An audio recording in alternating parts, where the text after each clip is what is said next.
Hi, welcome back. Hopefully back. You better be coming back. That would be disturbing and sad all at once if you didn't. As usual, I'm Sly. Today, I thought I'd have a quick little chat about just a kind of an interesting and entertaining in a weird way difference I've seen between a couple of religions in my life, and actually describe the moment that really got me personally interested in religion, especially the various types there are around the world. So I'll kind of go back in time a little bit. Back when I was in high school, I studied Indonesian, did many years of it afterwards, did it at uni, so on and so forth. But in year 11, 12, it was 12, we actually went on a school excursion to Bali, which for the record is the best school excursion ever. But whilst there, we were visiting a little village just outside of Ubud, and we found a whole bunch of people preparing for a funeral. And strangely enough, they actually invited us to the funeral the next day. Our teachers, thinking this was a wonderful opportunity, which kind of disturbed us a little bit at the time, gleefully accepted and made room in our schedule. And so the next day we rocked up at this funeral, which, as it turns out, took place on the main street of the village, which was just this straight, long road right down the middle. I mean, this thing's only about, 1.5 kilometres long at best, but, main street, all right? There's a little village. Let's keep going. And so we all, lined up along the edges of the road, sat on this wall, following suit with the rest of the village.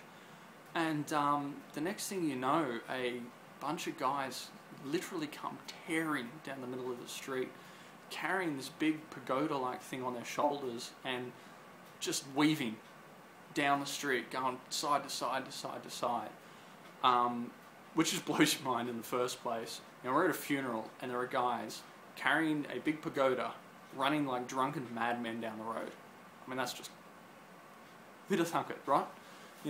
At that point, I'd been to funerals before. I knew the status quo: suit, dark, somber, sad. People tell a little bit of a joke and have a tiny smile here and there, but in general, it's a pretty down and depressing affair. This was the exact opposite.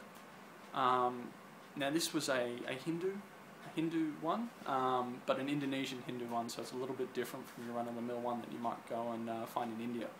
Again, that's a little bit of an aside, I suppose, but after a little bit of this happening, because there wasn't just the one pagoda, these things kept coming. I think there was about 20 or 25 of the things. Partway through, a couple in, our teacher actually pulled us aside and explained what was going on. And she told us that in each of these pagodas, at the top level was actually a person's corpse. And no, these people hadn't all died at once. In fact, what happens is the village saves up a whole pile of money and basically throws a giant funeral, every 6, 12, 24 months, whatever ends up being about right. They bury people in between, then they bring them up, they pop them in the top of these pagodas. The higher up they are, the richer the person, the more important they are. And then they run down the street.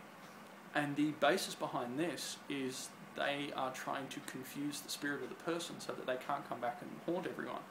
That they can't turn around, they can't come back, they can't try and get involved in their old life again, that they actually do move on.